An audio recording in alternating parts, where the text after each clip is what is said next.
இன்னைக்கு நம்ம வீட்டில் என்ன ஸ்பெஷல்னு பார்க்கலாம். என்னடா ஒரே ட்ரெஸ்லேயே வருதுன்னு நினைக்காதீங்க, வேறு ட்ரெஸ்ஸில் வந்துடுவேன்.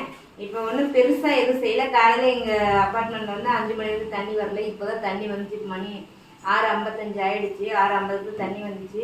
அதுக்கு முன்னாடி நான் சமைக்க ஆரம்பிச்சிட்டேன். சமைச்சேன்னா வெறும் தக்காளி சாப்பாடு மட்டும்தான் இன்னைக்கு வேற ஒரு இடத்துக்கு 9 மணிக்கு நானும் கிளம்பணும், பசங்களும் போகணும். ஸோ அதனால் வந்து எதுவும் பெருசாக செய்யலை. நைட்டு ஊற வச்ச அரிசி போயிட்டு வர நாங்கள் லேட் ஆகிடுச்சு, அதனால் கடையில் வாங்கிட்டு வந்து சாப்பிட்டேன்னு சொன்னால் நைட்டு ஊற வச்ச அரிசியை வேஸ்ட் பண்ணணும்னு சொல்லிட்டு இப்போ தக்காளி சாதமாக செஞ்சுட்டேன். அங்கே 3வது பிள்ளை பாரு. உங்கள் வீட்டில் என்ன ஸ்பெஷல்னு சொல்லிட்டு கமெண்ட் பண்ணுங்கள். அதில் வேஸ்ட்டெல்லாம் போட்டுச்சுருக்கேன், அதில் ஏறி உட்காந்து சாப்பிட்டுருக்கு. ஏதோ ஒன்று பண்ணட்டும். உங்கள் வீட்டில் என்ன ஸ்பெஷல் பண்ணுங்கள், கமெண்ட் பண்ணுங்கள். அதே போல் பிறந்தநாள் கல்யாண நாள் வந்து நினச்சா விஷ் பண்ணுவீங்க, நினச்சா விஷ் பண்ண மாட்டீங்கனால யாரும் நேம் சொல்கிறாங்களோ அவங்களோட தான் சொல்லுவோம். நீங்கள் யாரும் சொல்லலை, அதனால் நான் எதுவும் விஷ் பண்ணல. இருந்தாலும் விஷயம் ஹாப்பி பர்த்டே. இன்னைக்கு பிறந்தநாள் கல்யாணம் பண்ணுறது எல்லாத்துக்கும் எங்களோட மனமார்ந்த